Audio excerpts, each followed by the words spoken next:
Վերջապես Սերժ Սարգսյանի դեմ ուղղված հայդատական քննադատությունը անտեղի է նաև պատմական ճշմարտության տեսակետից։ Արդարացի չէ նրա գործած բազմաթիվ մեղքերին նաև չգործած մեղքեր գումարել։ Սարգսյանը չէ, որ առաջինն է ճանաչել հայ-թուրքական ներկայիս սահմանը։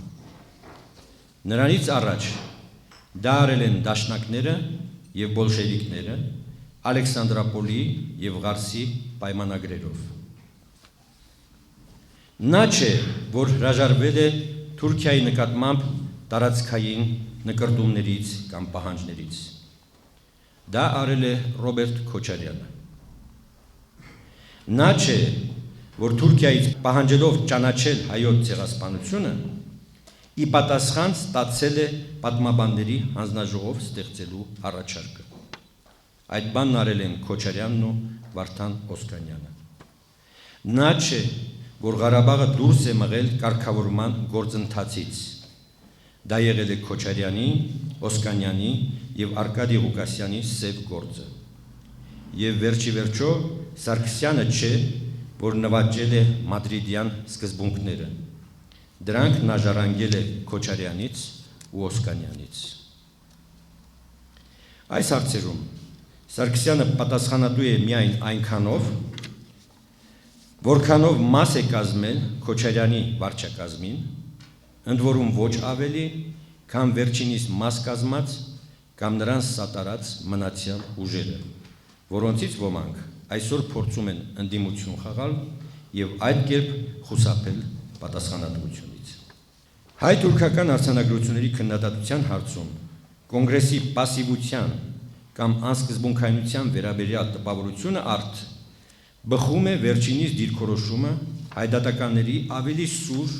ու արմատական թվացող դիրքորոշման հետ համեմատության մեջ դնելու խաբուսիկ հանգամանքից։ Խաբուսիկ առաջին հերթին այն տարրական ճշմարտությունը անուշադրության մատնելու պատճառով, որ քաղաքականության մեջ արժեքավորը ոչ թե սուրն ու արմատականն է, այլ արդյունավետն ու բանականը։ Ինչ էլ կոնգրեսի մասին մտածեն, լինելով խիստ ռացիոնալ քաղաքական շարժում, վերջինս չէր կարող միանալ հայ-թուրքական արձանագրությունների ստորագրման առթիվ ծավալված ազգայնական հիստերիային եւ դրանով նպաստել միջազգային ասպարեզում Սերժ Սարգսյանի դիրքերի ել ավելի ուժեղացմանը։ Անձնապես ես եւ կոնգրեսականներից շատերը այդ բանը չէինք կարող անել նաեւ զուտ գաղափարախոսական նկատառումներով։ Այն է հայդատականության նկատմամբ ունեցած սկզբունքային վերապահումների պատճառով։ Հայդատը կամ այլ կերպ պահանջատիրությունը պետականազուրկ ազգին վայել դավանանք է։ Պետություն ունեցող ազգը պետք է առաջնորդվի բոլորովին այլ կատեգորիաներով։ Ժամանակն է վերջապես գիտակցել, որ քաղաքականության եւ իրավագիտության մեջ պատմական իրավունք հասկացություն գոյություն չունի։ Եվ չի կարելի աշխարհի հետ խոսել այդ լեզվով, անմեղսունակի վիճակում չհայտնվելու համար։ Միևնույն է, այդ լեզուն հասկացող չկա ու երբեք չի լինելու, մեզ ծիծաղելի վիճակի մեջ չդնենք։ Պատմական իրավունք տերմինը պատկանում է պրոպագանդայի ոլորտին, իսկ պրոպագանդան որքան էլ կարևոր չի կարող ու չպետք է փոխարինի քաղաքականությանը։ Ասվեց արդեն, որ կոնգրեսի համար հայ-թուրքական հարաբերությունների կարգավորումը եղել եւ մնում է ոչ թե գաղափարախոսական, այլ քաղաքական խնդիր։ Հետևաբար, ստորագրված արձանագրությունները մենք պարտավոր էինք գնահատել բացառապես քաղաքական հարթության վրա, ինչպես եւ վարվել ենք։ Ըստ այդմ, ռեալ քաղաքականության տեսակետից մեզ համար արձանագրությունների պարունակած դրույթներից միակ անընդունելին հայ եւ թուրք պատմաբանների հանձնաժողովի ստեղծմանը վերաբերող կետն է։ Ինչու ենք մենք առանձնապես կարևորում այդ հարցը, որովհետեւ առաջին հակառակ պաշտոնական քարոզչության պնդումներին եւ հավաստիացումներին այդ հանձնաժողովի քննության գլխավոր, եթե ոչ միակ առարկան լինելու է ցեղասպանության հարցը, այլապես նրա ստեղծումը Թուրքիան չէր համարի իր ամենամեծ նվաճումը։ Երկրորդ, դրանով ինքնաբերաբար կասկածի տակ է դրվելու հայոց ցեղասպանության իրողությունը եւ դադարեցվելու է նրա միջազգային ճանաչման գործընթացը։ Մենք չենք հավատում անշուշտ, որ հայոց ցեղասպանությունն անցյալում ճանաչած երկրների խորհրդարանները չեղյալ են հայտարարելու իրենց որոշումները։ Բայց դրա հետ մեկտեղ չենք կասկածում, որ ոչ մի այլ երկիր այլևս նման որոշում չի ընդունելու։ Եվ երրորդ, դրանով նաև ծանր բարոյահոգեբանական հարված է հասցվելու Սփյուռքին, որի ինքնությունը սուբյեկտիվ ցանկություններից անկախ ողբերգական հանգամանքների բերմամբ խարսխված է ցեղասպանության վրա։ Թեև ես կնախընտրեի, որ այն խարսխված լիներ հայոց պետականության հզորացման գաղափարի եւ համամարտկային արժեքների վրա։ Որ կողմից էլ հարցը դիտարկելու լինենք, ակնհայտ է դառնում, որ Սերժ Սարգսյանը պատմաբանների հանձնաժողովի ստեղծմանը տված համաձայնությամբ մի այնպիսի ճակատագրական եւ աններելի սխալ է գործել, որը թերևս երբևէ հնարավոր չլինի շտկել։ Ընդ որում, սխալն աններելի է ոչ միայն քաղաքական, այլ նաեւ գործնական առումով։ Եթե պատմաբանների հանձնաժողովի ստեղծման նպատակը հայ-թուրքական հաշտեցմանը նպաստելն է, ապա հազիվ թե ծառայի այդ նպատակին։ Քանի որ ամենայն հավանականությամբ այն վերածվելու է անվերջ բանավեճերի թատերաբեմի, ավելի եւս խորացնելով երկու ժողովուրդների հակասությունները։ Իսկ եթե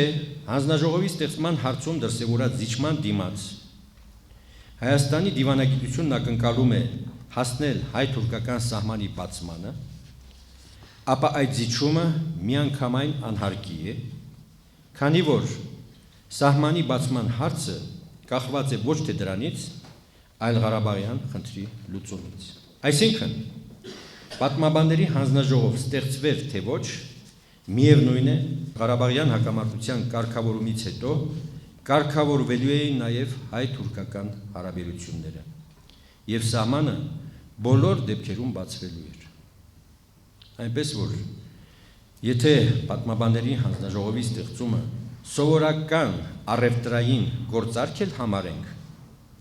ապա դա միանգամայն ձախորդ գործարք է, կամ գործարք է ոչ թե հանձնաժողով սահմանի բացման դիմաց, այլ լավագույն դեպքում հանձնաժողով Սերժ Սարգսյանի լեգիտիմության ճանաչման դիմաց բովանդակության։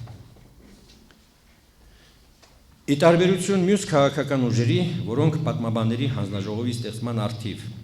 սկսել են մտահոգություններ արտահայտել հիմնականում հայ-թուրքական արձանագրությունների հրապարակումից հետո, այսինքն օգոստոսի 31-ից հետո, Հայ ազգային կոնգրեսն այդ մասին ահազանգել է շատ ավելի վաղ ու բազմիցս։ Վերջին 2 տարվա ընթացքում միայն ես այդ հարցին հանգամանորեն անդրադարձել եմ իմ 7 տարբեր ելույթներում։ Առաջին անգամ դեռևս 2007 թվականի դեկտեմբերի 8-ին։ Այս փաստերը ես արձանագրում եմ ոչ թե ուրիշներին կշտամբելու նպատակով, այլ ցավով ու կրկին քաղաքական նկատառումներով։ Կարծում եմ, որ եթե մնացյալ քաղաքական ուժերը ժամանակին արձագանքեին կոնգրեսի հնչեցրած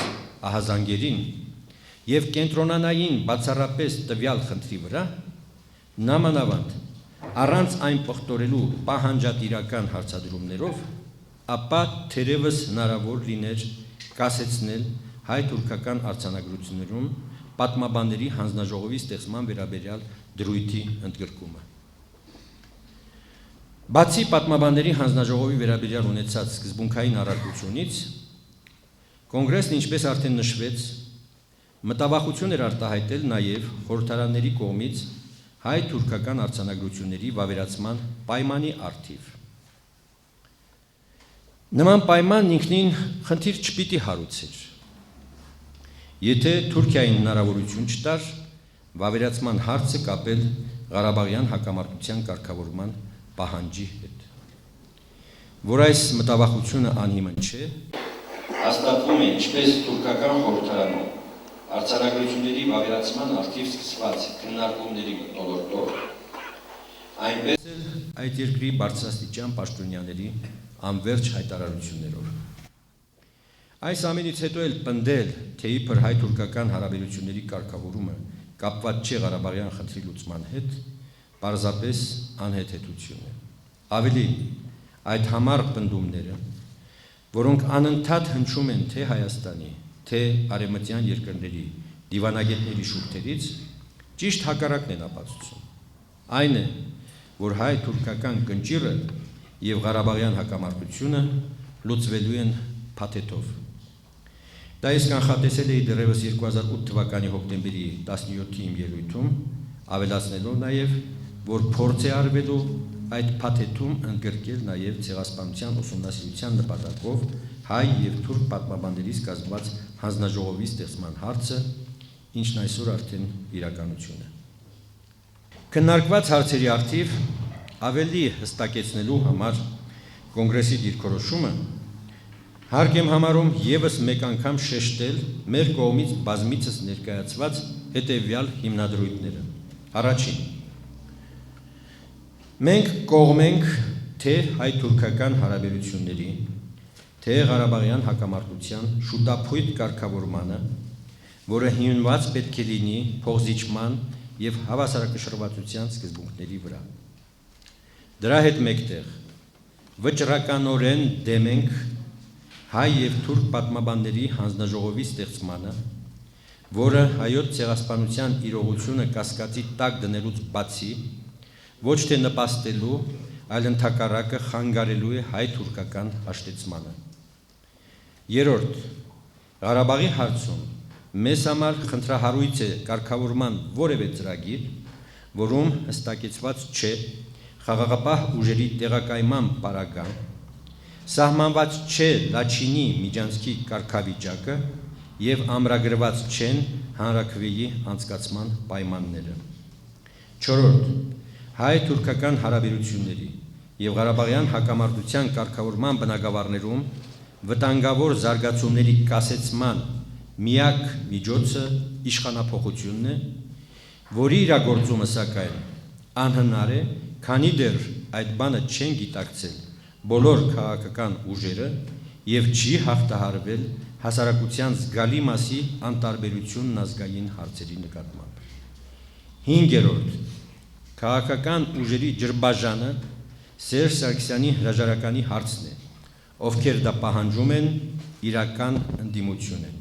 իսկ ովքեր չեն պահանջում իշխանության կողմն են, որքան էլ ձևացնեն, թե իսկապես մտահոգված են նշված անցանկալի զարգացումներով։ Եվ վեցերորդ, իշխանափոխության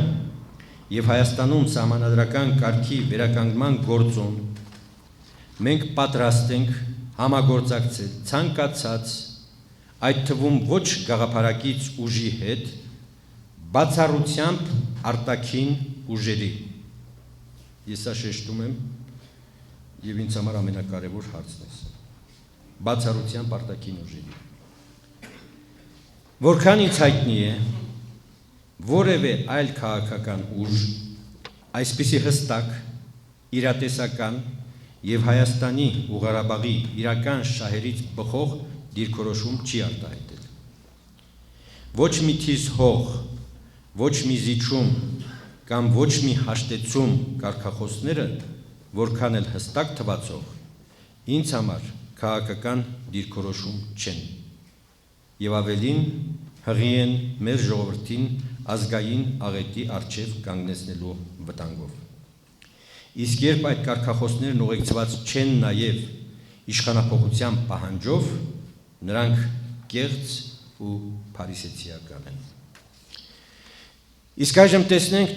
թե ինչ իրադարձություններ են մեզ սպասում առաջիկայում։ Չնայած դժվար է հստակ գուշակություններ կատարել, բայց ինձ հավանական է թվում մոտավորապես հետևյալ սցենարը։ Առաջին, Թուրքիայի խորհրդարանը ձգձգելու է արձանագրությունների վավերացման գործընթացը կամ դրանք վավերացնելու է որոշ վերապահումներով, ձգտելով այդ եղանակով խթանել Ղարաբաղյան հակամարտության շուտափույթ կարգավորումը։ Երկրորդ, Հայաստանի խորհրդարանը սպասողական դիրք է գրավելու եւ փորձելու է արձանագրությունների վավերացման խնդրին անդրադառնալ միայն այն բանից հետո, երբ դրանք կվավերացվեն Թուրքիայի կողմից։ Երրորդ, այս փակուղային վիճակից դուրս գալու գլխավոր խոչընդոտը համարելով Ղարաբաղի խնդիրը, միջազգային հանրությունը ջանալու է արագացնել վերջինիս հանգուցալուծումը, ինչը բացահայտորեն համընկնում է Թուրքիայի դիրքորոշմանը։ Չորրորդ, Սերժ Սարգսյանը մատնանշելով հայ-թուրքական արձանագրությունների ստորագրման առիթով Հայաստանում եւ Սփյուռքում ծագած սուր հակազդեցությունը միջնորդներից խնդրելու է որոշ դադար տալ Ղարաբաղյան հակամարտության կարգավորման գործընթացում, պատճառաբանելով, որ իր համար դժվար կլինի կարճատև ժամանակամիջոցում դիմակայել եւս մի այդպիսի հակազդեցության։ Հինգերորդ, ըմբռնումով մոտենալով Սարգսյանի պատճառաբանությանը, միջազգային հանրությունը սակայն նրա թուլությունից օգտվելու պահը չկորցնելու համար մերժելու է այդ խնդրանքը եւ ընդհակառակը Ղարաբաղի հարցում ավելի եւս մեծացնելու է ճնշումները Հայաստանի վրա։ Վեցերորդ, ամենայն հավանականությամբ շահագրգիռ ուժերը Հայաստանին հորդորելու են նաեւ առաջինը վավերացնել հայ-թուրքական արձանագրությունները, այն հիմնավորումամբ, որ դրանից հետո Թուրքիայի համար հեշտ չի լինի ձգձգել վավերացման գործընթացը։ Եվ յոթերորդ, իրերի տրամաբանությամբ մոտակա ամիսներին զարգացումներն ընթանալու են ոչ այնքան հայ-թուրքական հարաբերությունների, որքան Ղարաբաղյան հակամարտության կարգավորման ուղղությամբ, որովհետև վերջին հաշվով հայ-թուրքական հաշտեցման հիմնապայմանը ոչ իսկ ցեղասպանության կնճիռն է, այլ Ղարաբաղի խնդրի հանգուցալուծումը։ Ինչպես տեսնում ենք, իրավիճակը չափազանց նուրբ է եւ զգայուն, ինչը մեծ պատասխանատվություն է պահանջում թե իշխանություններից, թե ընդդիմությունից, որոնք հավասարապես կանգնած են բարդագույն խնդիրների առջև։ Բարդությունը մի կողմից կայանում է նրանում, որ ներքաղաքական հակասությունները չխանգարեն հայ-թուրքական հարաբերությունների եւ Ղարաբաղյան հակամարտության կարգավորման գործընթացներին, մյուս կողմից, որ այդ գործընթացները զերծ մնան հայության համար վտանգավոր ու անցանկալի զարգացումներից։ Հայ ազգային կոնգրեսը մշտապես առաջնորդվել եւ այսուհետև եւս առաջնորդվելու է պատասխանատվության այս գիտակցությամբ, խուսափելով թե անխոհեմ գործողություններից, թե քաղաքական մաքսիմալիզմից եւ հաշվի առնելով առաջին հերթին պետական շահը։ Դժբախտաբար նույնը չի կարելի ասել իշխանությունների մասին, որոնք համառորեն չեն ուզում օգտագործել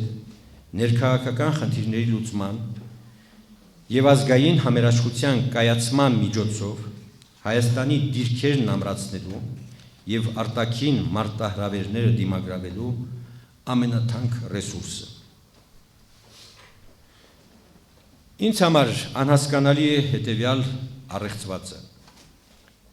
Քանի կասկած չկա, որ Սերժ Սարգսյանը հայ-թուրքական հարաբերությունների եւ Ղարաբաղյան հակամարտության կարգավորման հարցերում անհարկի զիջումների է գնում օտարներից լեգիտիմություն ստանալու նպատակով, ապա ինչն է նրան խանգարում այդչափ նվաստանալու փոխարեն ցանկալի բաղձալի այդ լեգիտիմությունը խնդրել սեփական ժողովրդից եւ ստիպված չլինել այդպիսի զիջումներ կատարելով։ 17-րդ դարում Թուրքիայում կար մի փառամոլ եւ իշխանատենչ հոգեվորական Եղիազար Այնթապցի անունով, որը կաշառքի ու խարդավանքների միջոցով հաջողացրել էր հռչակվել թրքահայության կաթողիկոս, ահավոր վտանգի տակ դնելով հայոց եկեղեցու եւ հայ ժողովրդի միասնությունը։ Այնժամ Էջմիածնի միաբանները ժողով են գումարում եւ դիմելով նրան ասում. «Եղբայր, կաթողիկոս ես ուզում լինել, արի դարձիր ամենայն հայոց կաթողիկոս։ Միայն թե ազգի գլխին փորձանք մի բեր ու մի պարակտիր մեր եկեղեցի»։ Եղիազարը համաձայնում է 10 տարի հանգիստ գահակալում Մայր Աթոռ Սուրբ Էջմիածնում